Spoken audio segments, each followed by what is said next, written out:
जाओ भाई, बैठ जाओ बैठ जाओ बैठ जाओ। सर मैं सोनीपत से हूँ। अच्छा, लक्ष्य वाले जानते होंगे। नहीं सर। तो तू तो बोर्ड में पास हो जाएगा, सोनीपत से हूँ लिख दियो भाई। अब जैसे आप क्वेश्चन सॉल्व करवाते हैं तब तो हो जाता है, हाँ। लेकिन जब हम घर पे बैठ के खुद से सॉल्व करते हैं। सर मेरा क्वेश्चन ये है कि जब हम कोई चीज़ याद करते हैं तो हम पेपर के बीच में ही क्यों भूल जाते हैं? सर रिवीजन में बहुत प्रॉब्लम आता है। जैसे अगर सर 11th का रिवीजन देते हैं तो 12th का नहीं हो पाता, और 12th का देते हैं तो 11th का नहीं हो पाता। मेरा क्वेश्चन है, रिवीजन करते वक्त हमें पहले थ्योरी पे फोकस कर लेना चाहिए या फिर क्वेश्चंस करते करते जो क्वेश्चन नहीं हो रहे हैं फिर हम उस थ्योरी पे?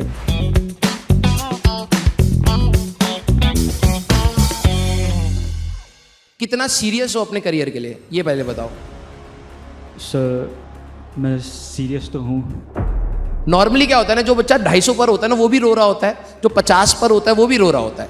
मेरे को अगर अपनी कंपनी में आगे बढ़ना है ना, तो ऐसा नहीं है कि मैं अलग सर को हटा करके सीईओ बन जाऊंगा, क्योंकि ये चीज़ तेरे को एग्जाम में खुद से करनी है। और जब तू ये चीज़ आदत डाल लेगा ना कि सवाल को सॉल्व करना भी टारगेट नहीं है।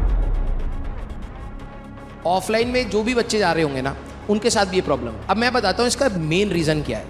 एक्चुअली में यू आर अ फॉलोअर। वो सोचते हैं यार क्वेश्चन नहीं हो रहा ना, जस्ट बिकॉज कि मेरे को थ्योरी अच्छे से नहीं आती है। ऐसा नहीं होता है, आपको क्वेश्चन ही एक्चुअली में थ्योरी समझाती है। और मैं अपने एक्सपीरियंस से ही बता रहा हूं, आप अपने लिए गड्ढा बना रहे हो।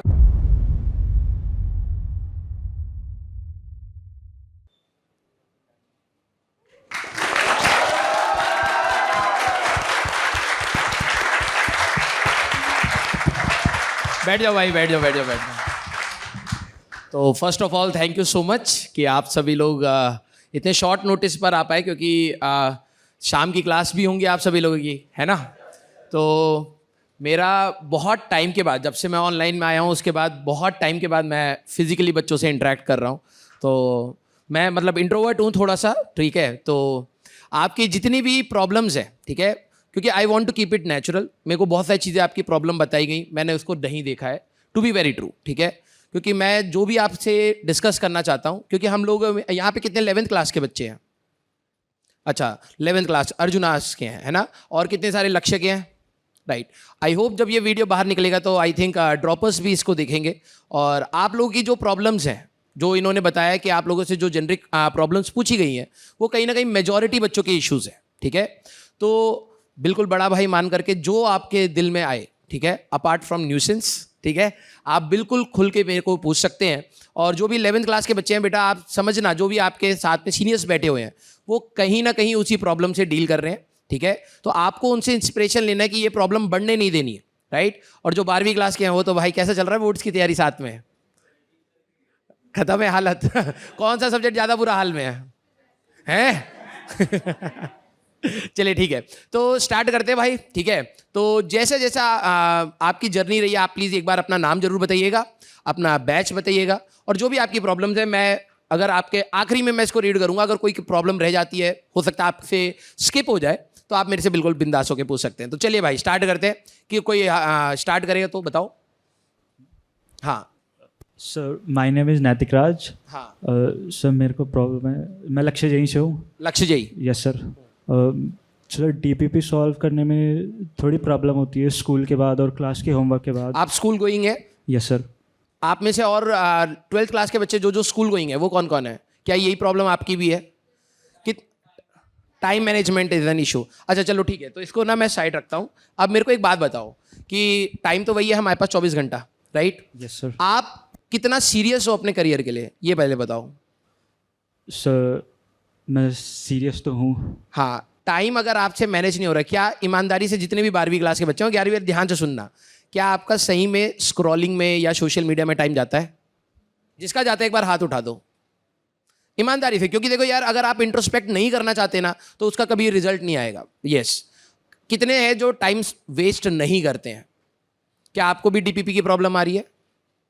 सोल्यूशन यही है। एक्चुअली में क्या है ना, देखो जब हम लोग अपनी तैयारी करते थे ना, तो दिस इज क्वाइट नॉर्मल। देखो आपकी बहुत सारी ऐसी प्रॉब्लम्स होंगी जो कहीं ना कहीं सोसाइटी ने बना दी है, ठीक है, हम लोग भी उसमें इंक्लूडेड है, ठीक है। कई बार हम बोलते हैं कि ऐसा बैकलॉग आपके पास एक प्रॉब्लम हो गई है, तो बैकलॉग एक प्रॉब्लम नहीं है, दिस इज क्वाइट नॉर्मल, ठीक है। डीपीपी जब मैं अपनी तैयारी करता था तो भाई साहब लाइन से डीपीपी नहीं करी थी, लाइन से, ठीक है। इट्स अबाउट कि अगर आप खाली बैठे हो और आप खाली बैठ करके समय खराब कर रहे हो, उससे बेटर है कि आप कुछ क्वेश्चंस होने चाहिए, रेलिवेंट क्वेश्चंस होने चाहिए। डीपीपी का पर्पस वही है कि अगर आप अच्छे से टाइम मैनेज कर पा रहे हो, ठीक है, आप पहले तो सबसे पहले ये एनालाइज करो कि आप कितना टाइम वेस्ट कर रहे हो, ठीक है। अगर आपके दिमाग में ये क्लियर हो गया ना कि हर दिन मैं 2-2.5 घंटा तो मिनिमम, मैं बता रहा हूं, मैं गारंटी बोल रहा हूं, जो भी फोन चला रहा है ना, 2 घंटा तो मिनिमम होगा जो उसका वेस्ट हो रहा होगा।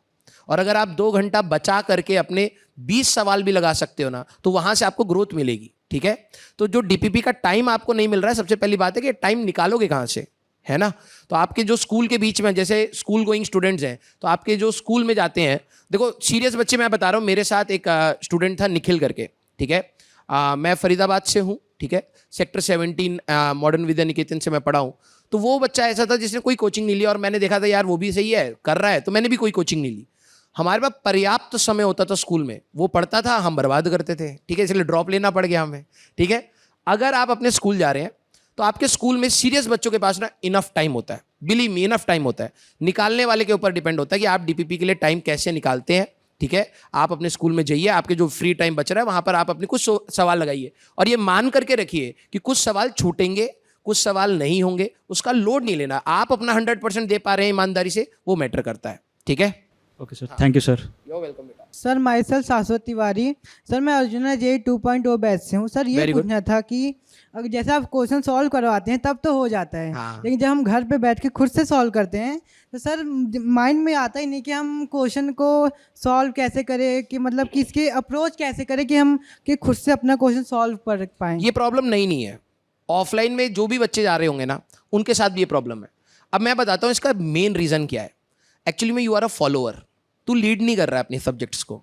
तू क्या कर रहा है ना, नॉर्मली जो भी बच्चे कहते हैं ना कि सर जब टीचर रहता है ना तब तो उसके प्रेजेंस में हो जाते हैं, क्योंकि टीचर तो यही सोचने का जो फर्स्ट स्टेप है ना वही टीचर बता दे रहा है, तू कैलकुलेशन कर रहा है बस। देखा जाए कि अगर मैं क्लास में या कोई भी टीचर जब क्लास में क्वेश्चन करा रहा है और उनके प्रेजेंस में आपके सवाल हो रहे हैं ना, that mean you are doing just the calculations. आपका कोर कंसेप्ट जो क्वेश्चन का है वो टीचर ने संभाल लिया, आप कैलकुलेशन कर रहे हो, इसलिए आपको लग रहा है यार सवाल बन रहे हैं। लेकिन अगर आप सही में चाहते हो, जैसे अगर आप सारे लोग मेरे से ही पढ़ने वाले बच्चे हो, अगर आप लोगों ने मेरे टीचिंग मेथोडोलॉजी को देखा होगा तो मैं कोशिश करता हूं कि क्वेश्चन को रीड करूं, उसमें से इंपॉर्टेंट पॉइंट मार्क करूं। फर्स्ट स्टेप में यही करता हूं। अब आप क्योंकि मेरे सामने, तो मैं आपको बताता हूं उसका पर्पस क्या होता है। क्योंकि एग्जाम में जब आप जाते हैं तो आप सवाल को देखते हैं, जब भी आप प्रैक्टिस करते हैं तो आप सवाल को देखते हैं। तो सबसे पहले इंपॉर्टेंट पॉइंट्स क्या है, डेटा पॉइंट्स क्या है, मैं उसको मार्क करता हूं, जिससे मेरे स्टूडेंट को भी आदत पड़े कि यार ये इंपॉर्टेंट पॉइंट्स हैं, इसको एक बार देख लेते हैं। फिर मैं देखता हूं कि यार वो हमने जो चीज़ पढ़ी है वो यहाँ पर अप्लाई कैसे हो रही है। जनरली बच्चा वहां पर क्या होता है ना, टीचर को देखता है कि हाँ टीचर ने बताया बस मान लिया। नहीं, तुम्हें ये देखना है कि सर भी तो सोच रहे हैं ना साथ में। मैं ये नहीं बताता यार इस सवाल में ये लगा दो, नहीं, कभी नहीं करता हूं मैं सीधे कहता हूं बेटा क्वेश्चन में ये दिया है, इसको जरा एक बार सोचो कि इसमें ऐसी चीज होती, ऐसी चीज होती, मॉडिफिकेशन मैं बताता हूं, राइट। वो क्यों होता है, वही मेन क्रिटिकल पॉइंट है क्वेश्चन का। कैलकुलेट, मैं नॉर्मली तुमने ये भी देखा होगा, कई बार मैं कहता हूं कैलकुलेशन गई भाड़ में, पहले क्वेश्चन देखो। वो क्यों कहता हूं, क्योंकि मेरा काम यह है कि मैं आपके अंदर एक थॉट प्रोसेस इनिशिएट करूं। तो जब भी आप मेरा लेक्चर देखो ना, तो आप ये देखना कि क्वेश्चन जैसे ही मैं स्टार्ट कर रहा हूं तो मैं क्या चीजें पूछ रहा हूं। कई बार कितने बच्चे जानते हैं मैं छोटे छोटे सवाल भी पूछता हूं, बेटा ये होगा या नहीं होगा, हाँ या ना। क्यों पूछता हूं, क्योंकि ये चीज तेरे को एग्जाम में खुद से करनी है। और जब तू ये चीज आदत डाल लेगा ना कि सवाल को सॉल्व करना भी टारगेट नहीं है, सवाल को सीखना कि कैसे सॉल्व होगा वो टारगेट है। तो क्लास में जब आप जाते हो ना, भले आपकी फिजिक्स हो, केमिस्ट्री हो, मैथ्स हो, आप नोटिस करना टीचर आपको फर्स्ट स्टेप कैसे लिखवा रहा है ना, सारा फोकस, सारी एनर्जी उस पर होनी चाहिए। कोई भी टीचर जब भी क्वेश्चन स्टार्ट करेगा तो आप पहले स्टेप पर नजर मारो कि यार ये टीचर ने कैसे सोचा, और टीचर कौन सी थ्योरी के पार्ट से इस चीज को सोच करके आ रहा है। अगर आप वो पहला पकड़ना स्टार्ट कर दोगे ना, तो फर्स्ट स्टेप आपका आएगा कि जब आप अकेले में सवाल लगाना स्टार्ट करोगे तो आपका फर्स्ट स्टेप क्लियर होगा। सेकंड पर आओगे, कैलकुलेशंस गलतियां होंगी, और वो हमेशा होती रहती है, लेकिन यस धीरे धीरे आप आंसर्स तक पहुंचेंगे। तो टीचर की एब्सेंस में सवाल कैसे करने हैं, जब टीचर प्रेजेंट है तो पहला स्टेप वो सवाल में क्या सोच रहा है वो बहुत मैटर करता है। तो जब भी सवाल आए तो सबसे पहला फोकस होना चाहिए कि सर ने स्टार्ट कैसे किया है, सर ने क्वेश्चन में से रीड कैसे कर लिया कि यही फॉर्मूला लगाना है या यही अप्रोच लगाना है, ठीक है। तो वो सीखे बेटा teachers. Yes sir, thank you. Love you बेटा। मल्टीपल टाइम रिवीजन, आप में से कई सारे ऐसे होंगे, जैसे मैं अपनी इनऑर्गेनिक की बात करूं, मेरी इनऑर्गेनिक बहुत स्ट्रांग थी, आप में से कितनों की वीक है। रीजन बताऊं, आप मल्टीपल टाइम देख ही नहीं रहे हो उसको। आपने एक बार पढ़ा, तमीज से पढ़ा, लॉजिकली पढ़ा, सारी चीजें लॉजिकली देखी, लेकिन आप भूलते पता कब हो, कुछ चीजें होती हैं, जैसे मैंने कहा ना कि फोटोग्राफिक इमेज बन जाती है। अगर आपके सामने मैं एक डायग्राम दूंगा, आप फिजिक्स पसंद करते हैं, केमिस्ट्री पसंद करते हैं, तो फोटो छप जाएगी दिमाग में, लेकिन दूसरे सब्जेक्ट्स में आपको हो सकता है अलग टाइप के एफर्ट्स लगाने हो। आप मोनोटोनस हो करके ना एक तरीके की अप्रोच ले रहे हो। आपकी फिजिक्स अलग डिमांड कर रही है, मैथ्स घिसने वाली डिमांड कर रही है, केमिस्ट्री आपकी इनऑर्गेनिक स्पेसिफिकली अगर मैं बात करूं, मल्टीपल टाइम रिवीजन, ज़्यादा एनर्जी नहीं लगती इनऑर्गेनिक, लेकिन एक बार पढ़ोगे तो डेफिनेटली खराब हो जाएगा। तो आप खाली टाइम पे, मैं खाली टाइम पर बैठा रहता बस नोट्स पलटता रहता, अच्छा यहाँ यहाँ यहाँ यहाँ बस पलटा, और मैं हर दिन करता था। आखिरी तक आते आते मुझे 15 मिनट्स लगते थे, अप्रॉक्सीमेटली 15 मिनट्स लगते थे पूरी 11th-12th की इनऑर्गेनिक याद करने में। मैंने अपने स्टूडेंट्स को भी बताया, same goes with the physics. Physics का एक पार्ट ऐसा होता है जो आप आंख बंद करोगे खटखट खटखट निकलेगा। अब बात है कि आपने कितने एफर्ट्स लगाए हैं। तो अभी से आप कोशिश ये करो कि आने वाले चैप्टर्स को उस तरीके से तैयार करें कि रिवीजन का नोट से ही हो जाए, और जो पुराने चैप्टर्स हैं पहले 12th पर फोकस करो। December will be the right time जहां पर आप 11th पर एनर्जी लगाओ, और अच्छे से लगाओगे। मैं बिलीव मी, अभी देखो क्रैश कोर्स आते हैं, हर जगह के आते हैं, क्रैश कोर्स से भी सिलेक्शन होते हैं। अगर आप PW के पुराने सिलेक्शंस में देखोगे ना, आपको क्रैश कोर्स से भी सिलेक्शन मिलेंगे। और वो बच्चे जिनकी 11th-12th दोनों खराब थी, उन्होंने कैसे किया? मैनेज किया, राइट टाइम पर राइट एनर्जी लगाई। तो अभी मैं आपको कह रहा हूं, जितने भी क्लास 12th के बच्चे हैं ना, आपकी अभी अगर 12th चल रही है, हाँ 11th थोड़ा थोड़ा उठा लो, इजी टॉपिक्स उठा लो, लेकिन पूरी एनर्जी 12वीं पर ही रखो। एक बार 12वीं होल्ड में आएगी ना, पूरा दिसंबर झोंक दो अपना 11वीं में, और तुम देखना फर्स्ट अटेम्प्ट से पहले आपको बहुत अच्छा ग्रोथ मिलेगा। तो अभी पैनिक नहीं करना है, आराम से जितना कर पा रहे हो करो, और ऐड ऑन करो बेटा, ठीक है? Thank you sir. नमस्ते सर, मेरा नाम गरिमा। हाँ बोलो बोलो बोलो। और मैं लक्ष्य JEE बैच से हूँ सर। मतलब जैसे मैं अभी सितंबर तक तो मतलब तैयारी बहुत अच्छी चल रही थी, सितंबर तक फिर मतलब मार्क्स भी अच्छे खासे आए थे, और जो आप टारगेट देते थे और बाकी टीचर भी देते थे सब बढ़िया से होते थे। लेकिन फिर ऐसी बीच में एक हफ्ते तबीयत खराब हो गई, फिर एकदम मतलब टेस्ट भी एकदम डाउन हो गया। मतलब 100 मार्क्स का गैप आ गया मेरे उसमें टेस्ट मार्क्स में। और फिर उसके बाद स्कूल एग्ज़ाम स्टार्ट हो गए, और फिर उसके बाद से सब मतलब बहुत बेकार चल रहा है, और बस क्लास हो रही है बस, और उसका होमवर्क। मैं आपको बताता हूँ, और ये बैठ जा, मैं समझ गया, ठीक है? 11वीं वाले ध्यान से सुनना ये, और मैंने ना क्लास में भी ये बात बोली थी। अभी देखना दिवाली खत्म होएगी ना, उसके बाद का माहौल 12वीं क्लास के बच्चों के लिए, और 11वीं तुम्हें तो अभी पता नहीं चलेगा, तुम नोटिस करना ये चीज़। और जितने भी है ना अपने सीनियर्स, अगर हो पाए नंबर एक्सचेंज कर लेना, पूछना ये चीज़। दिवाली खत्म होने दो बेटा, मातम का माहौल होएगा, ठीक है? रीज़न इसलिए नहीं है, एक्चुअली में क्या है ना, ये जो फेस्टिव सीजन है दैट गिव्स यू एनर्जी। मैं इसलिए अपने बच्चों को कहता हूँ कि कभी फेस्टिवल हो एंजॉय करो, राइट? ये जो टाइम है ना बेटा, ये क्रिटिकल टाइम होता है। अब इसमें क्या होता है ना, आपके जितने भी आपने 1.5 साल में एफर्ट्स लगाए ना, उसके आप रिजल्ट्स खुद से भी एक्सपेक्ट कर रहे होते हो, और कहीं ना कहीं चीज़ों को स्ट्रीमलाइन करने की कोशिश कर रहे होते हो। अब क्या होता है, अगर आपकी तबीयत खराब हुई, मैं क्लास में बोलता हूँ बेटा अपनी तबीयत का ध्यान रखो, क्योंकि यहाँ पर आपके 2-3 दिन गए ना, तो वो आपकी पूरी मेंटेलिटी खराब करते हैं, ठीक है? आपको ऐसा लगता है यार आप बहुत पीछे हो गए, लेकिन होता कोई नहीं है, हर कोई परेशान है। यहाँ पर सब बैठे हैं ना अपनी प्रॉब्लम लेकर के आराम से, हर कोई परेशान है। तो जितने भी बच्चे, दूसरा डिप आएगा, एक मैं बता रहा हूँ आपका दूसरा डिप कब आएगा, मार्च के लास्ट में। इतना गंदा डिप आएगा कि आपको ऐसा लगेगा मन ही नहीं कर रहा है। रीजन मैं बताता हूँ, और ये डिप है एक सितंबर का डिप है। मैंने कहा था सितंबर अक्टूबर जिसने संभाल लिया दैट मीन्स उसका सिलेक्शन हो रहा है, अच्छी जगह पर हो रहा है। मैं ये नहीं कह रहा हूँ IIT में हो रहा है। दूसरा डिप आएगा आपका मार्च का एंड, और वो डिप चलता है सीधे एडवांस तक। किताब उठाने का मन नहीं करता है, पता है क्यों? कोई सोच पाए? ये साइकोलॉजी है। क्यों ना? आप इस टाइम से स्ट्रेस लेना स्टार्ट कर रहे हो, क्योंकि अब स्ट्रीमलाइन हो रही हैं चीजें, और आप 6-7 महीने तक उसी स्ट्रेस में हो। आपको अभी देखना क्या होगा, अभी प्री बोर्ड्स आएंगे, फिर उसमें 11th का रिवीजन का वो लोगे, ऑल इंडिया टेस्ट सीरीज का आप सोचोगे, फिर उसके बाद आपके JEE मेंस आ जाएगा, बीच में प्रैक्टिकल्स आ जाएंगे, फिर बोर्ड्स आएंगे, फिर आपके JEE मेंस आएंगे। इतने में ड्रेन्ड आउट हो जाते हैं बच्चे। ड्रॉपर्स, अगर ये बाद में वीडियो निकलती है, अगर ड्रॉपर कोई सुनेगा तो कमेंट्स पढ़ना उनके। लिटरली बता रहा हूँ, JEE मेंस 1 के बाद उनकी एनर्जी ऐसे डिप मारती है, उनको लगता है यार अब मन ही नहीं कर रहा, भाड़ में गई JEE, मेरे को नहीं करना है। आती हुई चीजें बिल्कुल टॉप तक पहुंच के बच्चे नीचे गिर जाते हैं। तो आपका 12th क्लास के जितने भी बच्चे, मैं आपको सिर्फ एक बात बोलूंगा, ये ups and downs are the parts, ठीक है? अभी आप डाउन गए हो ना, तो स्टे मोटिवेटेड कि यार नीचे नहीं जाना है भाई, यहीं से तो पुल करना था हमें। तो 10 दिन खराब हुए कोई दिक्कत नहीं, इसको कवर अप करेंगे। अगर यहां पर छोड़ दिया तो और नीचे गिरना है, और यहां ग्राफ बहुत जल्दी गिरेगा, ठीक है? बहुत एफर्ट्स लगेंगे रोकने के लिए। तो आप ये मान करके चलो सर ने ये बात बोली थी यार यहाँ तो एफर्ट्स लगाने की बात थी ना, मैं कम क्यों कर रही हूँ, और मैं वो नेगेटिव पॉइंट सोच करके क्यों कम कर रही हूँ, पॉजिटिव पॉइंट सोच करके करती हूँ। भाई अभी भी 4-5 महीने जो हमारे पास है इनमें बहुत सारे बच्चे गिव अप करेंगे, लिटरली बता रहा हूँ, बहुत बच्चे गिव अप करते हैं।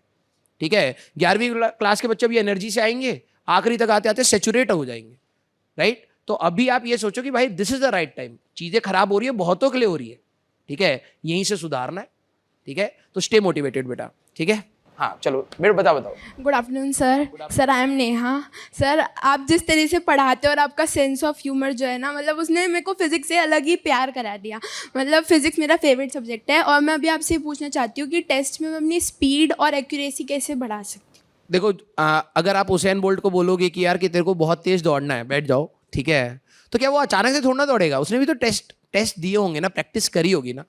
मैं हमेशा एक एग्जांपल देता हूँ, जब आप साइकिल चलाते हैं ना, बचपन में जब आपने साइकिल चलानी सीखी होगी ना, तो आपने स्लो सीखी होगी, फिर धीरे धीरे स्पीड बढ़ती है। अगर किसी बच्चे ने, आप में से कितनों को साइकिल नहीं आती है चलानी, होंगे, है ना, अगर आप अभी सीखेंगे तो आपकी स्पीड कैसी होगी, स्लो होगी। आप ऐसा नहीं है कि आप जो बचपन से चला रहा है उसको अचानक से हरा देंगे, है ना, तो कंपैरेटिवली स्लो स्टार्ट होगा।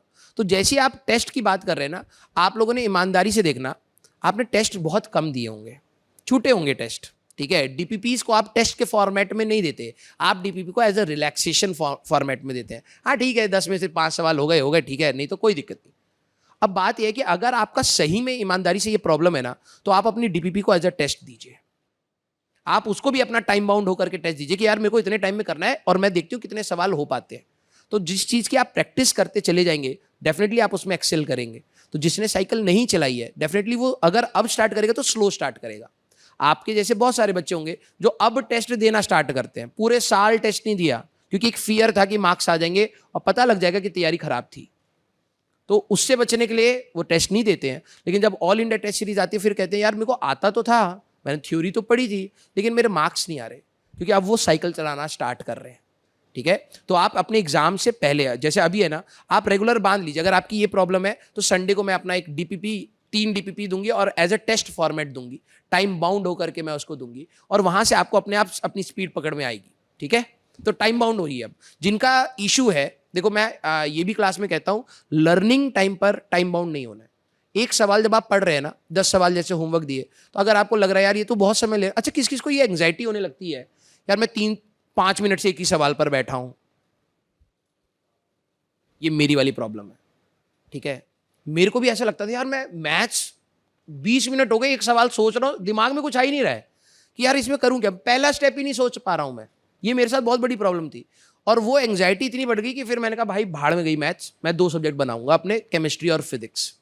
अब बात ये आ रही है ना कि ये वाला जो टाइम वाला है ना, आप टाइम, प्रैक्टिस टाइम पर ना टाइम बाउंड क्लियर कर लीजिए कि भाई कोई नहीं, 1 घंटे में एक सवाल होगा ना, तो प्रोग्रेस तो है ना करना तो कोई प्रोग्रेस नहीं है, ठीक है। तो ये प्रैक्टिस जब आप कर रहे हैं ना, उसमें टाइम बाउंड हो जाइए। अब जब टेस्ट की बात है, अब टाइम बाउंड हो जाइए। लर्निंग के टाइम में कोई टाइम बाउंड नहीं रखना है, टेस्ट के टाइम में टाइम बाउंड। घड़ी लगाइए, देखिए भाई मैं 1 घंटे में अब कितनी कर रही हूँ, कितने क्वेश्चंस हो पा रहे हैं, और फिर एक्यूरेसी भी चेक करिए उसके साथ कि यार अगर मैंने 1 घंटे में मान लो 25 सवाल लगाए या 20 सवाल लगाए, ऐसा थोड़ा ना कि 20 के 20 ही गलत कर दिए, तो स्पीड का क्या फायदा। कुछ बच्चे सोचते हैं सर मेरी स्पीड आ जाए क्वेश्चन में, अगर आपकी स्पीड के साथ सवाल गलत हो रहे हैं तो भाई कोई स्पीड का फायदा नहीं हुआ। आप 10 लगाइए, वो 40 मार्क्स तो दे करके जाएगा, है ना। तो अब आप टाइम बाउंड हुई, संडे को अपना टाइम निकालिए, भले ही आप रात के 3-4 घंटे रख लीजिए कि यार फिजिक्स की, केमिस्ट्री की और मैथ्स की मैं DPP as a test format दूंगी, टाइम बाउंड होकर के दूंगी। अगर आपको लग रहा है कि यार 2 मिनट में होना चाहिए था, नहीं हुआ, छोड़ दो। ये छोड़ना भी आना चाहिए। कई बच्चे होते हैं चिपक जाते हैं सवाल पर, कैसे नहीं हुआ सवाल, तो वो छोड़ना भी आपको वहीं से सीखना पड़ेगा। या स्पीड बनानी है और इतने टाइम में मेरे सवाल सही हो रहे हैं नहीं हो रहे, वहीं से पता लगेगा बेटा, ठीक है। Okay sir, thank you. Okay बेटा। सर मेरा नाम हर्षित राज है, मैं लक्ष्य जेई से हूँ। सर मेरा ये डाउट है कि जैसे हमारे एग्ज़ाम्स अभी चल रहे हैं, तो मैं अभी अपने ऑनगोइंग क्लासेस भी नहीं कर पा रहा, तो सर उसको मैनेज कैसे करूँ सर, क्योंकि अभी पेपर्स आ जाएंगे। कोई डमी है क्या इसमें? हाँ डमी, इसको देना जरा माइक एक बार।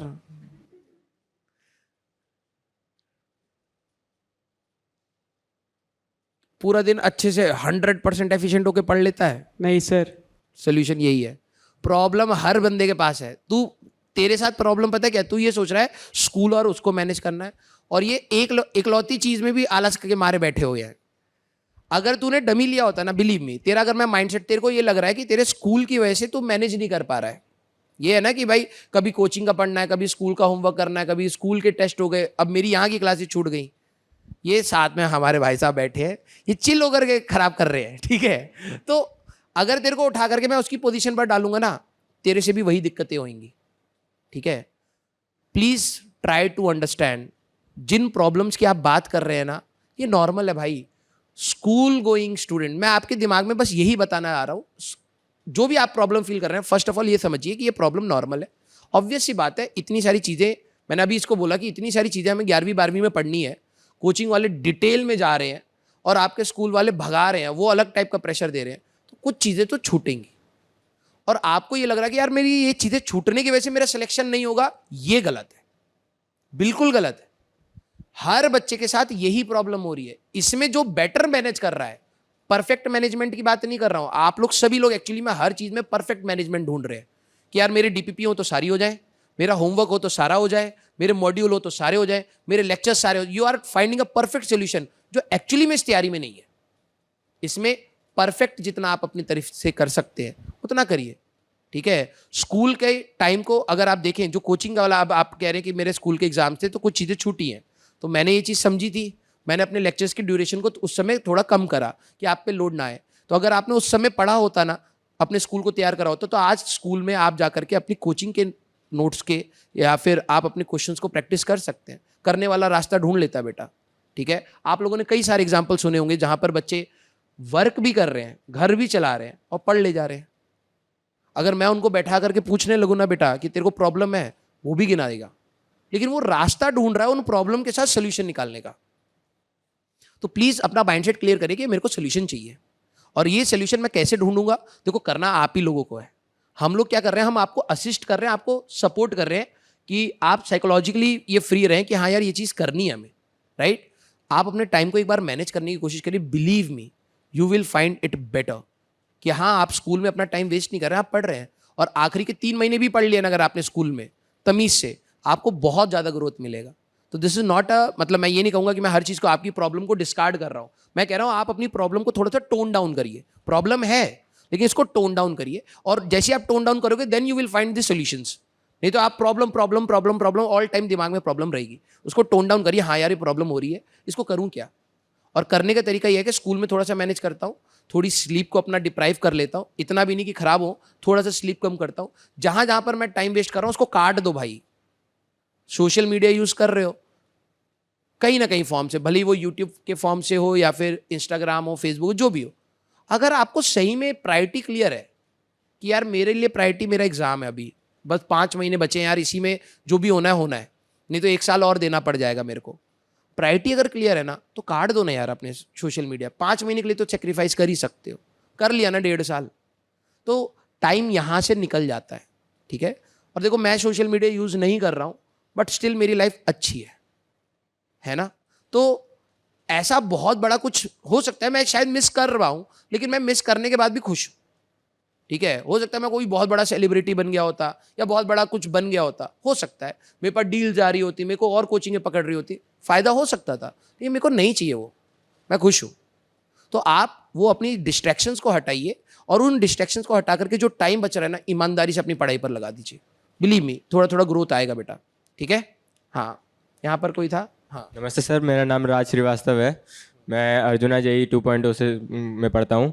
मेरा क्वेश्चन ये है कि सर बहुत ज़्यादा डिस्ट्रैक्शंस हो जाती हैं, जब जैसे ही क्लास ख़त्म हुई वैसे ही चलो यूट्यूब पे चलते हैं, थोड़ा बहुत स्क्रॉल करते हैं। किसके साथ ये है, जो अपने ईज आउट करने के लिए, अपने स्ट्रेस को ईज आउट करने के लिए कहीं ना कहीं इंटरनेट का सहारा ले रहे हैं, है ये है प्रॉब्लम है। आपके पेरेंट्स भी कर रहे हैं, नोटिस किया आपने, आपके पापा मम्मी भी रात को भाई साहब रीले पे रीले देख रहे हैं, है ना। तुम सोने की कोशिश कर रहे हो, तुम पढ़ने की कोशिश कर रहे हो, तो वहाँ पर मीम्स चला रहे हैं, हाँ बंदर के हंसने की आवाज़ आ रही है, खी कर रहे हैं, खुश हैं पेरेंट्स, है ना। मज़ा तो आता ही है, लेकिन बात यह है कि मे बी शायद पेरेंट्स उस एज पर है जहाँ पर वो अपने, देखो क्या होता है ना, बैठ जा, हर कोई ना एस्केप ढूंढता है, ठीक है। बात यह है कि आप अपने आप को ट्रेन कैसे करते हो अपना एस्केप आउट ढूंढने के लिए।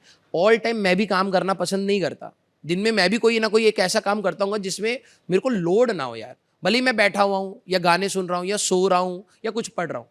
आप अपना एस्केप आउट क्या बना रहे हो ना, धीरे धीरे वो उस पर थोड़ा सा ध्यान रखो। और मैं हमेशा कहता हूँ आपकी प्रायोरिटी सेट होनी चाहिए। सबका टाइम मैनेजमेंट का इशू है, लेकिन एक्चुअली में आप देख ही नहीं रहे कि आप टाइम कैसे मैनेज करोगे जब आप टाइम निकाल ही नहीं पा रहे हो। तो कोई चीज़ तो यार पत्थर रख करके तोड़ दो ना भाई, कि हाँ यार मेरे को नहीं चाहिए, मेरे को मेरा एक साइड में कह रहा हूँ मेरे पास टाइम मैनेज नहीं हो रहा और एक साइड में 1.5 घंटा या 2 घंटा अपना स्क्रॉलिंग में निकाल दे रहा हूँ, तो फिर कहाँ से सोल्यूशन निकालोगे? 24 घंटे फिक्स है हमारे पास। तो कोई हार्ड स्टेप्स अपने करियर के लिए ले लो। और देखो यार, तुम जब कॉलेज में जाओगे ना, मैं ये नहीं कह रहा हूँ कि कॉलेज में बहुत कुछ अच्छा होता है, लेकिन यस, जो चीज़ तुम आज कर रहे हो ना, इसके लिए लाइफ लॉन्ग टाइम है।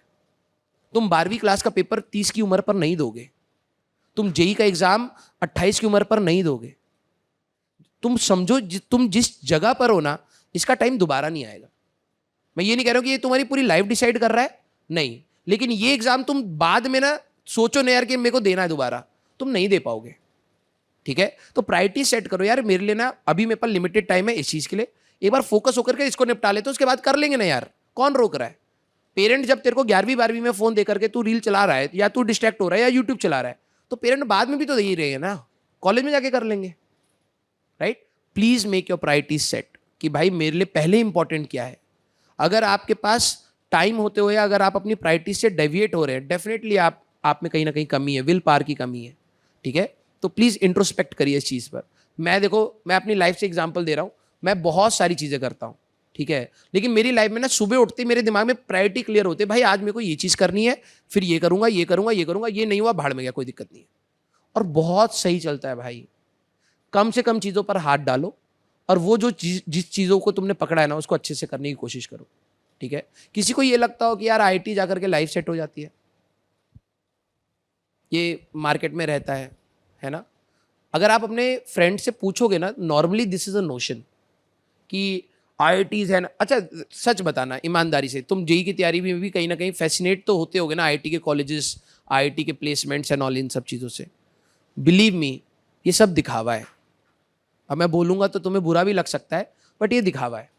बहुत सारे ऐसे बच्चे होते हैं जो वहाँ पर जाते हैं, बबल में भेजा जाता है।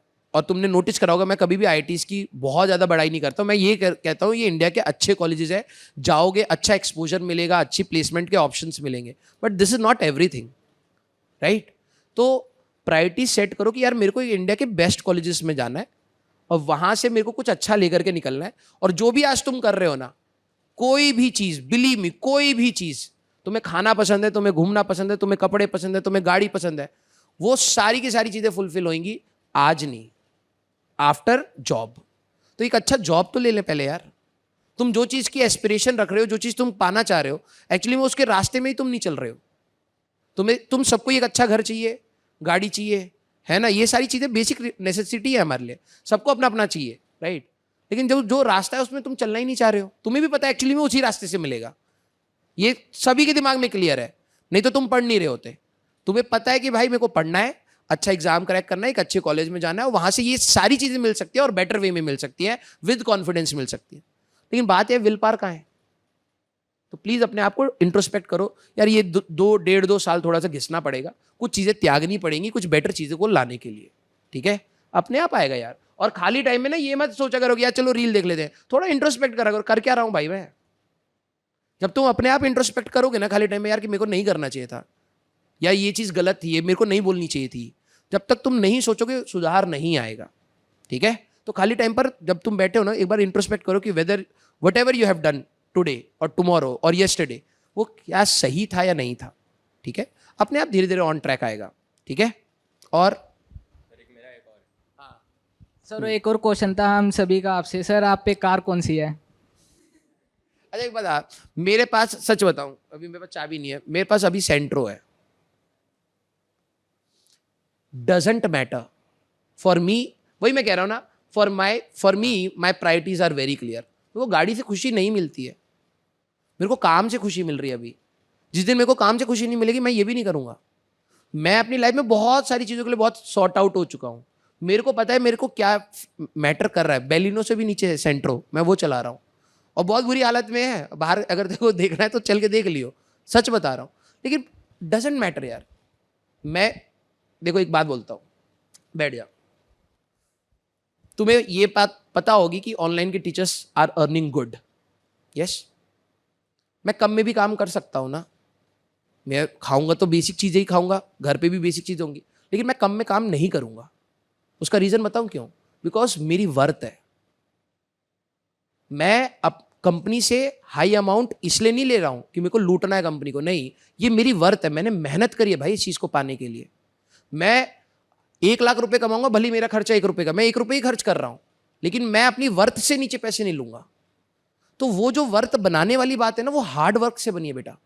वो मेरे को जस्टिफाइबल नहीं होगी कि मैं अगर इतना कमा रहा हूं तो मैं, सबका अलग अलग सोचना है, मैं अपना बता रहा हूं।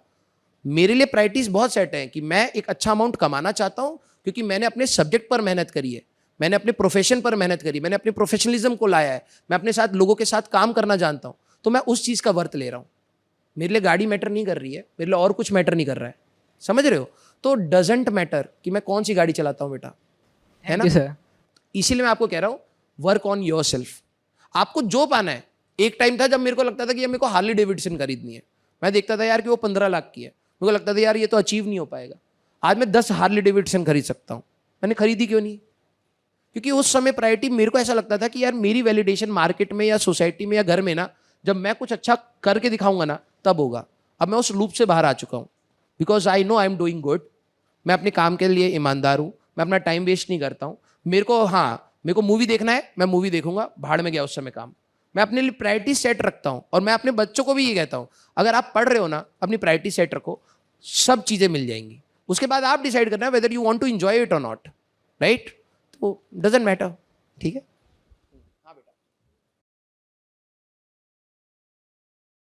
Good afternoon, sir. Good afternoon. Myself Janvi from Lakshya J 2026. Sir, I want to ask that अगर हमें अपने नोट्स में से बहुत अच्छे से रिवाइज करना हो, उसमें से मैक्सिमम आउटपुट निकालना हो, तो उसको मैं कैसे करूँ? देखो, नोट्स बनाते समय ये शिवेंदु सर फिजिक्स में है, ठीक है, उन्होंने एक चीज़ बताई थी, बच्चे नोट्स बनाते समय ना पूरा पन्ना भर देते हैं। आप अपने नोट्स में ना बैठ जाओ, आप अपने नोट्स में ऊपर एक स्पेस, जैसे नॉर्मली लाइन वाली जो कॉपी होती है ना, उसके ऊपर एक स्पेस होती है, ठीक है, वो अपने स्टूडेंट्स को सिखाते थे और ये मेरे को भी बहुत अच्छा लगा। वो क्या कहते थे कि जब आप नोट्स बना रहे हो ना अपने, तो एक पन्ने में जो हर चीज़ इंपॉर्टेंट नहीं होती है, या तो आप हाईलाइट कर लो, और अगर आपको है कि नहीं यार हाईलाइट नहीं करना है, तो कॉपी के ऊपर वाला एक सेक्शन आप अपना खाली छोड़ो। इस पन्ने में अगर आपको लग रहा है कि सिर्फ कैलकुलेशन थी, कोई इंपॉर्टेंट चीज़ नहीं निकल के आई है, तो छोड़ दो, उस ऊपर वाले पोर्शन में कुछ मत लिखो। फिर अगले पन्ने में अगर मान लो कि कुछ इंपॉर्टेंट फॉर्मूला आ गया या कुछ डेफिनेशंस आ गई, आपने हाईलाइट करा और ऊपर अपने हाथ से लिखा, जिससे आपकी रिकॉलिंग हैबिट आती है, ठीक है? तो हर पन्ने का जो क्रक्स है ना, आप अपने पन्ने के ऊपर रखो। जब आप अपने चैप्टर को इन डिटेल पढ़ रहे हो तो नीचे वाले पोर्शन से डिटेल वो करो, और अगर आपको रिवाइज करना है तो हर पन्ने का क्या क्रिटिकल पॉइंट निकल के आ रहा है वो ऊपर लिखा हुआ है, तो आपने ऊपर देखा, अगर आपको डाउट आया उसी समय नीचे देख लिया। तो इससे आप अपने नोट्स को थोड़ा बेटर वे में ऑर्गेनाइज कर सकते हो बेटा। Thank you sir. Sir, test के लिए कैसे रिवाइज करें? टेस्ट के लिए भी यही होता है यार, रिवीजन, ठीक है? आप टेस्ट के लिए ऐसा ना हो कि लास्ट मोमेंट पर जा रहे हो, कल टेस्ट है आज मैं रिवीजन करूंगा या 2 दिन, नहीं। लक्ष्य वाले बच्चों को मैंने कहा था कि अपने टेस्ट को टारगेट्स बनाइए। आपको एक टेस्ट प्लानर दे रखा है भाई, 20 दिन बाद टेस्ट है, अभी से स्टार्ट करिए उसको, और उसको ब्रेक कर लीजिए कि यार 1 टॉपिक आज, 2 टॉपिक कल, 1 टॉपिक आज, इस दिन क्वेश्चंस, और उसको सीरियसली करिए। टेस्ट आपके लिए क्या ना, एक हुक कॉर्नर्स होंगे कि आप जैसी टेस्ट होगा एटलीस्ट कुछ उसी बहाने पढ़ लेंगे। जो बच्चे टेस्ट नहीं देते ना, बिलीव मी, वो लैग धीरे धीरे करते चले जाते हैं। आप टेस्ट को टारगेट्स बनाइए, मार्क्स को नहीं, टेस्ट को टारगेट किए। भाई ये चैप्टर्स आ रहे हैं और ये मेरे को उस दिन तक करने हैं, तो आप डेफिनेटली धीरे धीरे उसको रिवाइज कर लीजिएगा और पहले से प्लान करिए, ठीक है? Thank you so much. Okay बेटा, हाँ बेटा। सर, जैसे कि सर मैंने आपको बताया कि मेरा सभी सिलेबस बहुत कम हुआ था करंट इलेक्ट्रिसिटी तक, और अब सर टाइम इतना कम बचा है, तो अब सर इतने कम टाइम में ज़्यादा सिलेबस हो जाएगा, ऐसे हो जाएगा? डाउट में नहीं होगा, करने से होगा, है ना? तो चुपचाप करने पर लग जाए। इसमें ये मत सोच कि कितना हो पाएगा नहीं हो पाएगा, उसमें ज़्यादा समय बर्बाद कर देगा तू अगर लग जाएगा ना, तो फिर भी आज यहाँ से बैठ करके तू शायद 70% ही कर पाए, ईमानदारी से अगर मैं बोलूँ। अगर तू डाउट में करेगा तो 30 ही करेगा। तो अपनी जितनी एनर्जी लगा रहा है 70 तो अटेन करना, ठीक है? मत सोच कि कितना होगा नहीं होगा, ये सोच कि जितना कर सकता हूँ कर लूँ, ठीक है? दोनों अप्रोच अलग है। ठीक है सर सर जो भी आप बैच में कराते हैं, जैसे जो आपसे एडवांस सेशन लेते थे संडे को, जैसे 2 बजे 2:30 बजे लेते थे, सब मुझे उसमें भी प्रॉब्लम नहीं आती है। मतलब सर जो आपने बोला कि ये क्वेश्चन देखो, एनालाइज करो, खुद से सोचो, तो उससे सोच आता है। और सर जब उसमें डेरिवेशंस वगैरह होती हैं, सब प्रॉब्लम हो जाती है। बट सर अब सर टाइम में अभी जैसे सर दिख रहा है, अक्टूबर आधा निकल गया सर, नवंबर दिसंबर, और सिलेबस अभी सर बहुत कम हुआ है। ज़्यादा प्लानिंग मत करो, तू लाइव लेक्चर छोड़ के रिकॉर्डेड पर आ जा। रिकॉर्डेड को अपनी स्पीड पर देख, ठीक है, टाइम बचेगा। क्योंकि लाइव अगर तेरा 2 घंटे का लेक्चर जा रहा है तो 2 घंटे बैठना पड़ेगा। अगर तेरा बहुत ज़्यादा वैसा है तो तू एक काम कर, उसको रिकॉर्डेड फॉर्मेट में आ जा कि रिकॉर्डेड अपना प्लान बना और उसको 1.5 घंटे में करने की कोशिश कर, आधा घंटा बचा और उसमें अपने क्वेश्चंस लगा, ठीक है। थोड़ा सा टाइम स्क्वीज आउट तो करना पड़ेगा यार, ठीक है। और हाँ, माइक दे दो भाई को, वो देखो पाजी लेकर के बैठे हैं। पाजी घर तो नहीं ले जाना था। Good afternoon sir, my name is Gursimar Singh. वो जैसे कि अभी मिड टर्म चल रहे हैं सबके, तो मिड टर्म की वजह से ना बैकलॉग बन गया, तो वो बैकलॉग को देख के बहुत एग्जाइटी होती है। 11th में 12th में 11th में अभी देख तेरा कौन से चैप्टर का बना होगा? लॉज ऑफ मोशन का बना होगा, है ना। सेम अप्रोच कि भाई सिर्फ सिलेबस कंप्लीट करने के लिए मत पढ़ना, ठीक है। नॉर्मली यहाँ पे टेंडेंसी आएगी कि यार लेक्चर कंप्लीट कर लेता हूँ और लाइव मेरे को अटेंड करनी है, कोई नहीं, थोड़ा पीछे ही सही, लेकिन कोशिश करना कि क्लास के लेक्चर को स्पीड अप करके क्वेश्चंस खुद से ट्राई करो तीनों सब्जेक्ट में। जैसे नॉर्मली दिन में 2 क्लास हो रही हैं, ठीक है, तो आप कोशिश करो कि यार मैं 2.5 क्लास कर लूँ, एक और क्लास एक्स्ट्रा कर लूँ, लेकिन क्वेश्चन खुद से ट्राई करना। थोड़ा पीछे चलो, पीछे चलने में कोई दिक्कत नहीं है भाई, ठीक है। ये माइंडसेट हटा देना कि यार दुनिया आगे निकल गई, हम पीछे रह गए, तो ऐसा नहीं है कि पीछे रहना इज फेलियर, नो। आप आराम से अपनी स्पीड से करें। हाँ, अब जब दिवाली की 10 दिन की छुट्टियां आ रही हैं, कवर कर लो। आप अपनी छुट्टियों के दिन, मैं बता रहा हूँ, आप अपनी नॉर्मल एफिशिएंसी से कम काम करते हो, सच बताओ। जो आपकी नॉर्मल एफिशिएंसी है ना, उससे भी आप कम काम करते हो और दिमाग में खुशी होती है, भाई साहब आज तो भाई साहब बहुत मजा आएगा, मैं इतना सब कुछ कवर कर लूंगा। तो आप पहले से प्री प्लान रखो कि भाई ये दिवाली गई मेरी, क्योंकि मिड टर्म की प्रॉब्लम हो गई है मेरे लेक्चर बन गए हैं, मेरे को वापस ऑन ट्रैक आना है, तो 10 दिन बहुत है। अगर आप ईमानदारी से सही में यूटिलाइज करके, you will be on track, ठीक है। तो उसको यूटिलाइज करिए, ठीक है। हाँ, तो लोड नहीं है, ठीक है। सर मैं अर्जुना 2.0 से हूँ। सर एक इशू आता है टेस्ट के टाइम पे कि ना मैथ्स बहुत टाइम टेकिंग होती है रिवीजन के लिए, उसको कैसे करते हैं? रिवीजन के लिए या फिर क्वेश्चन करने के लिए एग्जाम में? नहीं, वहाँ पे तो हो जाता है, जितना आता है वो तो फटाफट कर लेता हूँ मैं। हाँ, 2 ही आते होंगे। 2 ही सवाल आते हैं, जल्दी हो गए सर। हाँ। नहीं, लेकिन रिवाइज कैसे करता है मैथ्स के लिए? बस क्योंकि फिजिक्स और केमिस्ट्री तो हो जाती है यार। मैथ्स का तो मैं तो, तू पहले आया होता ना तो मैंने भी अपना रोया है। ठीक है, कि मैं खुद मैथ्स नहीं जानता था भाई, ठीक है। करने में प्रॉब्लम होती है, मैं तो पढ़ भी नहीं पा रहा था, तो मैं तो उल्टा पूछता, तू पढ़ता कैसे है? ठीक है। इलस्ट्रेशन और यार देखो, मैथ्स का सोल्यूशन ना मैं मैथ्स वाले सर ही बता पाएंगे। बैठ जा, तू आराम से बैठ जा, ठीक है। मैथ्स का मेरे को इतना ज़्यादा आइडिया नहीं है, क्योंकि मैं एक्चुअली में खुद की तैयारी में खुद बहुत स्ट्रगल कर रहा हूँ, ठीक है। मैं कुछ ज्ञान दे दूँ, तू लगा दे, तू और बुरी हालत में आ जाए, ठीक है। तो मैं उसमें ज़्यादा नहीं बोलूँगा कि मैथ्स कैसे करनी है, क्योंकि मैथ्स को तो सॉर्ट आउट मैं खुद से भी नहीं कर पाया था, ठीक है। स्कूल की तैयारी अलग है। मेरे भाई साहब बोर्ड्स में 99 मार्क्स आए थे मैथ्स में, 99, सोचो तुम। और मैथ्स में मैं अपने आप को बिल्कुल ख़त्म मानता था। तो बोर्ड्स का मैथ्स, जब आप 12वीं क्लास के बोर्ड्स दोगे ना, एनसीईआरटी बेस्ड है, एनसीईआरटी चाट गया था मैं, भाई साहब 99 मार्क्स आ गए, और वहाँ जेई में एक सवाल नहीं हिल रहा मेरे से। तो दोनों का अप्रोच बहुत डिफरेंट है, बोर्ड्स की मैथ्स और कॉम्पिटिटिव मैथ्स बहुत डिफरेंट है। तो मेरे को बोर्ड्स का तो सॉर्ट आउट है, मैं बोर्ड्स के लिए तो बोल रहा हूँ भाई एनसीईआरटी अच्छे से कर जाना, एक एक चीज़ अच्छे से कर जाना, पास्ट ईयर के 5 साल के सवाल लगा जाना, आपको मैथ्स भाई साहब फुल आ जाएंगे आपके। कॉम्पिटिटिव में क्या करता भाई, मेरे को खुद नहीं पता, मैं खुद रो रहा था वहाँ पर। And sir for the physics के रिवीजन के लिए जो क्लास के इलस्ट्रेशन होते हैं, वो दोबारा एक एक लिख के करें या ओरली रिवाइज? ओरली कंसेप्ट देखो, पता है क्या होता है ना, बच्चे क्या, हर बच्चे की प्रॉब्लम अलग है। अब मैं अगर ईमानदारी से बोलूँ एज अ टीचर, मैं आपको क्या चाहता हूँ कि आप क्या रिवाइज करें। आप ये रिवाइज करें फर्स्ट स्टेप क्वेश्चन का क्या था, कि क्वेश्चन स्टार्ट, बच्चे एग्जाम में स्टार्ट नहीं कर पा रहे हैं। तो जब भी कोई क्वेश्चन देखे ना, अच्छा टीचर को मत सुनो उस समय, तुम ये देखो, अच्छा ये वाला फॉर्मूला था, एक सर ने बताया था स्ट्रेट वायर की वजह से, अब तू 11th क्लास का है तो भाई फ्री बॉडी डायग्राम बनाऊंगा, फ्री बॉडी डायग्राम में ये वाला नीचे जाएगा तो this minus this equal to M A लिखूंगा, this minus this equal to M A, फिर मैं देखूंगा अच्छा यही करा है, हाँ डन हो गया। तो कोर कंसेप्ट आपका रिवाइज करना है, आपको कैलकुलेशन नहीं देखनी। एग्जाम में भी कैलकुलेशन गलत हो सकती है, कंसेप्ट नहीं गलत होना चाहिए, ठीक है। तो वो लॉजिक आपको फर्स्ट स्टेप वाला रिवाइज करना है, वो मेन फर्स्ट स्टेप रिवाइज करना है। अच्छा ये करना है, ये करना है, ये करना है, आगे निकल जाओ। ये ऐसे बच्चे क्या करते हैं, मैं सॉल्व करूंगा खुद से, पूरा देखूंगा, उसमें बहुत टाइम लगता है। अब तुम टारगेट बना करके गए थे कि भाई मैं शाम तक इतना कर लूंगा, आधे पे ही अटके पड़े हो। तो रिवीजन आपका फास्ट लॉजिकली होना चाहिए, भले ही वो इनऑर्गेनिक हो, ऑर्गेनिक हो, फिजिकल हो, करा क्या गया है वो क्रक्स याद आ जाना चाहिए कि ऐसे सवाल में ये लगाया जाता है। ठीक है, how much to use social media, ये किसका डाउट था भाई? किसका डाउट है ये? दो घोड़ी का। हाउ मच, ठीक है, इनको है कि हम तो यूज कर रहे हैं, आप ये बताओ कि हम कितना यूज करें। अब मैं बताऊं किसका डाउट है भाई? अच्छा, कितना कितना घंटे यूज कर रहे हो ये बता दो। चलो 1 घंटा, 2 घंटा प्लस कोई?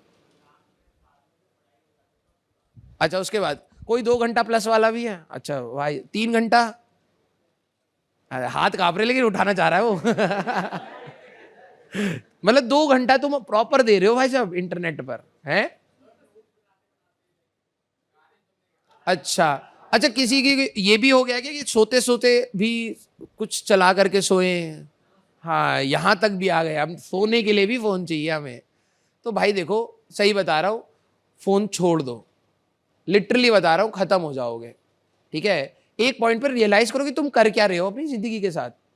मतलब सोने के लिए भी फोन चाहिए, मेरे को भी चाहिए एक्चुअली में, सच बता, तभी तो डाउट आया। मैं एक्चुअली में, मेरे को देखना पसंद नहीं है, मेरे को सुनना पसंद है। भले एफएम चल रहा हो, कुछ भी चल रहा हो, वो चलता है। जैसे कोई कह रहा है कि नोट्स बनाते समय चला लिया नॉल, वीरू सहस्त्र बुद्धि बनेगा भाई तू। अबे ऐसा तो बिल्कुल ही मत करा कर। ये देखो, आधे में मूवी चला रखी, आधे में नोट्स। भाई देखो क्या होता है ना, कंटेंट भी 2 प्रकार के होते हैं। एक होता है क्रिंज कंटेंट, ठीक है, जो मेरा यूट्यूब पे पड़ा है, ठीक है, और दूसरा होता है भाई साहब एक प्रॉपर कंटेंट जिससे आपको कुछ लर्निंग को मिले, है ना। तो अगर आप सही में एडिक्टेड हो भी तो first of all switch to the better content.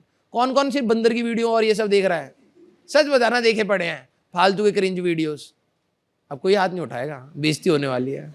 देख वही रहे हो। अगर आपको सही में कंटेंट देखने की लत है ना, तो पहली बात तो switch to a better content.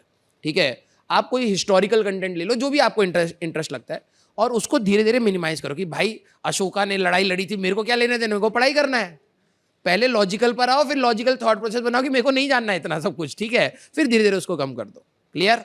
हाँ, और क्या है भाई तुम्हारी दिक्कतें? टेस्ट हो गया। स्मार्ट स्ट्रेटेजी, भाई देखो स्मार्ट स्ट्रेटेजी तो उसी के लिए होगी जो स्मार्ट होगा। तुम्हारे लिए तो भाई नॉर्मल स्ट्रेटेजी है, ठीक है। अब हो गया, बस यही प्रॉब्लम है तुम्हारी, है ना? और कोई नॉर्मल चीजें apart from academics?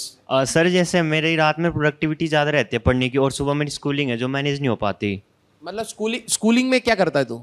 Sir schooling में जैसे मैं मॉड्यूल ले गया तो मॉड्यूल्स पढ़ते रहता हूँ और 100 क्वेश्चन लगा लेता हूँ PYQ। तो और क्या चाहिए भाई, जान लेगा अपनी।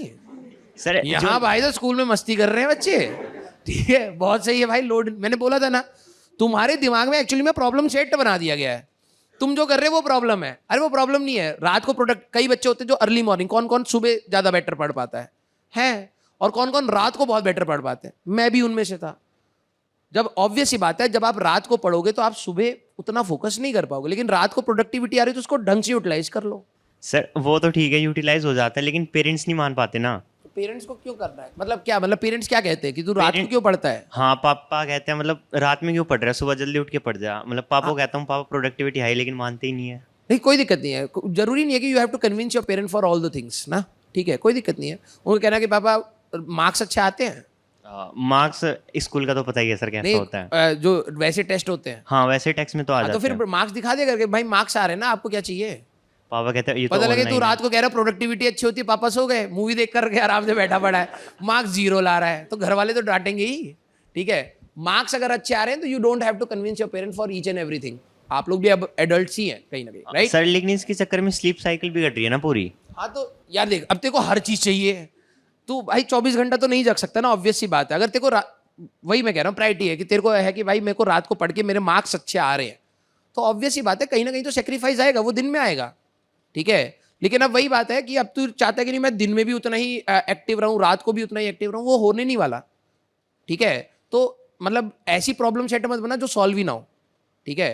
ऑब्वियस ही बात है, तेरे रात को पढ़ने से मार्क्स आ रहे हैं, कीप डूइंग इट, कोई गलत बात नहीं। मैं भी रात को पढ़ता था और मेरी रात की एफिशिएंसी 11 बजे से स्टार्ट होती थी और सुबह 4 बजे तक बहुत रहती थी। 4 बजे के बाद मेरे को कुछ नहीं समझ आता था। कईयों का 4 होता है, कईयों का 3:30 होता है, तो आपके ऊपर है। ठीक है, मेरी भी यही है सर। हाँ कोई दिक्कत नहीं, हाँ ये परफेक्ट टाइम लगता है क्योंकि शोर नहीं होता है, सब सो रहे हैं, आप आराम से अपना आप पढ़ पाते हो। ठीक है, अब कईयों को रहता है कि सुबह भी तो शोर नहीं हो रहा है, लेकिन ठीक है भाई, नहीं हो पाता है सबका, है ना, तो नॉट एन प्रॉब्लम। और सर जिम कर सकते हैं साथ में एक कार के लिए? मेरे हिसाब से अभी नहीं, मेरे हिसाब से अभी नहीं। देखो यार पता क्या है, अगर तुम्हारा टारगेट सिर्फ बोर्ड्स का है ना, तो आप जा सकते हैं मेरे हिसाब से, तब आप जा सकते हैं भाई। कंपटीशन, तुम खुद टाइम मैनेजमेंट के परेशान हो यार, अब तुम एक और एडिशनल चीज़ डाल रहे हो। मैं ये नहीं कह रहा हूँ वो गलत चीज़ है, ठीक है, वो टाइम पर करने की चीज़ है। देखो हम लोग, अगर जिस फैमिली बैकग्राउंड से मैं बात बोलूँ, अगर आप सही में बहुत अच्छा कमाना चाहते हो ना, कमाने के बहुत सारे तरीके हैं, लेकिन सबसे आसान तरीका है एजुकेशन। सबसे आसान तरीका, लोग कहते क्या बात कर रहे हो, एजुकेशन आसान तरीका पैसा कमाने का, बिल्कुल। अगर मैं आपको बोल दूं ना अभी आप यूट्यूबर बन जाओ, व्यूज नहीं आएंगे आपके, लिटरली बता रहा हूं। कई लोग कहते हैं मैं गेमर बन जाऊं, लाखों करोड़ों गेमर बैठे हैं भाई, नहीं बीट कर पाओगे। लाखों में से एक बंदा होगा जो शायद बहुत अच्छा गेमर बन जाए या यूट्यूबर बन जाए या फिर व्लॉगर बन जाए, समझ रहे हो? तो उसका कंपटीशन अलग लेवल का टफ है। तुम्हें लग रहा होगा कि अभी एजुकेशन टफ है, नहीं, ये सबसे आसान पार्ट है, सबसे आसान पार्ट है। सब कुछ तुम्हारे कंट्रोल में, तुम कर जाओगे तो अच्छा स्कोर ले आओगे, और अच्छा स्कोर ले आओगे तो अच्छा कॉलेज आ जाएगा, वहां से कुछ चीज़ें बेटर हो जाएंगी। लेकिन यूट्यूब तुम्हारे कंट्रोल में नहीं है। तू चाहे जितना टैलेंटेड हो, इतने अच्छे अच्छे टैलेंटेड लोग ना यूट्यूबर पे एक एक दो दो व्यू लेकर के बैठे हैं, कहाँ है टैलेंट भाई, समझ गया? तो वो चीज़ करो जो अभी के लिए ज़्यादा इंपॉर्टेंट है। और जिमिंग करनी है आपको, अपनी एक्स्ट्रा को करिकुलर करनी है, आईटीज़ में, एनआईटीज़ में, अच्छे कॉलेज में आपको मौका बहुत अच्छा मिलेगा, बिलीव मी। तो आपको बेटर प्लेटफॉर्म पर करने का मौका मिलेगा। तो अभी छोटे प्लेटफॉर्म पे क्यों कर रहे हो, समझ रहे हो? और कुछ सर वीडियो डलवा देना, दोस्तों के सामने फ्लैक्स भी करना। ये भाई मैं एक बात बोलूं, देख अभी तू क्या है ना कि बैठ जा, मैं ऐसी बात बोल रहा हूँ जो शायद अभी तू दूरदर्शी नहीं है। तू बस ये सोच रहा भाई घर जाकर के मैं दिखा दूं मैं यूट्यूब पे आ गया, ठीक है, हवाबाजी कहते हैं इसको। अगर मान ले कि तेरी इन्होंने कोई मजाक वाली क्लिप डाल दी, 20 साल के बाद जब तेरे बच्चे होंगे कहेंगे पापा कितने गंदे दिखते थे यार, समझ रहा है? तो अगर तेरी भगवान से प्रे कर कि तेरी जो भी क्लिप आए अच्छी आए। अब मेरी यूट्यूब पे भाई साहब कचड़ा डाल रखा है, प्योर कचड़ा है भाई, प्योर कचड़ा, ठीक है। अब तू कह रहा है सर शादी कब करोगे? मान ले मैं गया भी, किसी ने यूट्यूब पे ढूंढ लिया, तो को लगता है कि वो भाई साहब अपनी बेटी मेरे से ब्याहेगा, कहेगा भाई साहब ये बंदर जैसी शक्ल बनाता है। उसको नहीं पता कि दैट इज माई प्रोफेशन। लोग तो भाई उसी वीडियो पर जज कर रहे हैं मेरे को, है ना? तो मैं वही कह रहा हूँ, खुशी मत बना भाई। 40 साल 50 साल के बाद ना हो सकता कोई बोलेगा यार बंदर जैसा दिखता था यार ये तो वैसे आ जाएगी, वीडियो आ जाएगी, ठीक है। और सर अभी हाँ बोलो सर, अभी जस्ट लाइक पीवाई की बुक ले रखी है हम दोनों ने, तो हम लोगों का एक ही लाइक कॉमन डाउट है कि लाइक चैप्टर वाइज क्वेश्चंस करें कि लाइक जो पहले इंपॉर्टेंट, जैसे बुक दे रखा है बुक में कि ये बहुत अच्छा सवाल, बहुत अच्छा सवाल, बैठ जाओ। ये तुमने क्यों नहीं पूछा गधों? ये तो बहुत अच्छा सवाल पूछा इसने। अगर हम लोग पीवाई क्वेश्चंस की बात है, ये तो मैंने बता दिया कि PYQs are the most relevant questions. बहुत अच्छा सवाल पूछा। अब उसमें कैटेगरी हो रही है, एक कैटेगरी है जैसे ईयर वाला, मैंने आपको बताया कि भाई 2019, 20 और लास्ट ईयर का पेपर डेफिनेटली सॉल्व कर लो। अब बात यह है कि सर उनमें भी किसका करें, चैप्टर वाइज करें, क्योंकि तुम्हें हो सकता है कि यूनिट्स एंड डायमेंशन पसंद है, किसी को रोटेशन पसंद है, किसी को फ्लूइड्स पसंद है, और हो सकता है किसी को ग्रेविटेशन पसंद है। सबके अलग अलग है। तुम्हारा जो चैप्टर तुम्हें जो पसंद है उसके सवाल ही कम आते हो। तो वेटेज वाइज हमें पहले जाना चाहिए सर, या फिर हमें इंटरेस्ट वाइज जाना चाहिए? ये भी एक बहुत बड़ी इंपॉर्टेंट चीज़ थी, तुम्हें पूछनी चाहिए थी, लेकिन चलो इसलिए पूछ ले तो मैं बता देता हूँ कि पहली बात, ईयर आप फाइनल कर ले 2019, 2020 और लास्ट ईयर, क्योंकि इनके क्वेश्चन थोड़े बेटर है। उसके अगर आपने ये मिनिमम सेट निपटा लिया ना तो बाकी सवाल आपके बन जाएंगे, ठीक है। इसमें कई सारे सवाल हम लोग क्लासेस में करा देते हैं, तो आपको थोड़ा सपोर्ट भी हो जाएगा। बल्कि अब बात आ रही है, आप डेफिनेटली अपने वेटेज को देखिए। उस पीवाईक्यू बुक में क्वेश्चंस के वेटेज होते हैं, ठीक है, कि कौन से चैप्टर से ज़्यादा है। जैसे फॉर एग्जांपल अगर आप 11th क्लास में बात कर रहे हैं, 11th क्लास के बच्चे, thermodynamics and rotation has the highest weightage, ठीक है। अब आप ये देखिए, रोटेशन आपको पसंद है या नहीं पसंद है? अगर नहीं आता बिल्कुल तो एनर्जी मत फूको। अभी आपको लग रहा है थर्मोडायनेमिक्स आता है तो थर्मोडायनेमिक्स पकड़ लो। क्लास 12वीं में optics and current electricity highest weightage है। अब आप जब 12th रिवाइज कर रहे हैं तो सबसे पहले ज़्यादा क्वेश्चन, हमें तो मार्क्स चाहिए ना भाई एग्जाम में, तो करंट इलेक्ट्रिसिटी पकड़ में आना चाहिए, रे ऑप्टिक्स पकड़ में आना चाहिए। तो इंटरेस्ट और इंपॉर्टेंस, दोनों को ध्यान रखना है। फिर उसके बाद अब मान लो कि तुम्हें एक चैप्टर बहुत पसंद है, वेव्स क्लास 11th का पसंद है, लेकिन उसके नंबर ऑफ क्वेश्चन देखोगे बहुत कम है, वेटेज उतना नहीं है, तो आप पसंद के चक्कर में बस कर रहे हो, अपना टाइम दे रहे हो, वो नहीं, हमें मार्क्स भी चाहिए, ठीक है। वो टाइम आप उठा करके रोटेशन पर दो, थोड़ा सा स्मार्ट प्ले करना पड़ेगा यहाँ पर कि ईयर इंपॉर्टेंट है। फिर उसके बाद आप वेटेज पर जरूर जाइए। अब वेटेज में जो चैप्टर आ रहा है, करंट इलेक्ट्रिसिटी मान लो सबसे ज्यादा वेटेज है, अब तुम कह रहे हो यार मेरे को आता नहीं है, तो पढ़ना पड़ेगा भाई। 3 सवाल टिक जाएंगे, 2 सवाल टिक जाएंगे, और ईजी चैप्टर है, तो वेटेज भी इंपॉर्टेंट प्ले करेगा इसमें, ठीक है। तो आप थोड़ा सा स्ट्रेटेजाइज करिए, वेटेज देखिए, आपको क्या आता है क्या नहीं आता, कितना टाइम बच्चा कितना कवर कर सकते हैं, स्ट्रेटेजी बना करके, प्लान बना करके डेफिनेटली देखिए उसको, ठीक है भाई। भाई मेरी क्लास भी है भाई। हाँ अरे सर सिर्फ एक क्वेश्चन पूछना है कि जैसे 11th में आपसे ही पढ़ा था हमने अर्जुना से, तो सर ये 11th का रिवीजन लाइक अगले महीने ही हमारे प्री बोर्ड भी स्टार्ट है, हाँ। तो 12th का तो चल रहा है। मैंने बताया उसको अभी, ये हाँ मैंने बता दिया, तू थोड़ा लेट आया है, सॉरी ठीक है, कोई नहीं। नवंबर 15 के आसपास तक अपना 12th पूरा कंप्लीट कर लो विद PYQs, वही 19, 20 एंड लास्ट ईयर, ठीक है, विद इंपॉर्टेंट PYQs फर्स्ट, ठीक है। और दिसंबर वाला टाइम पूरा, और मैंने आप सभी लोगों को बोला है प्लीज़ बोर्ड्स की तैयारी आप लोग साइमल्टेनियसली करके रखिएगा, कि जब आपके प्री बोर्ड्स हो तो 1-2 दिन पहले आप अपना पूरा बोर्ड्स के लिए टाइम दें, प्री बोर्ड्स अच्छे से हो, और 11th पूरा का पूरा आप अपना दिसंबर के लिए टारगेट बनाएं। जितना 11th आप पहले कर सकते हैं, अगर आपके पास टाइम है तो आप उस चीज़ को कर लीजिएगा, ठीक है। ओके डन, ठीक है, थैंक यू सो मच।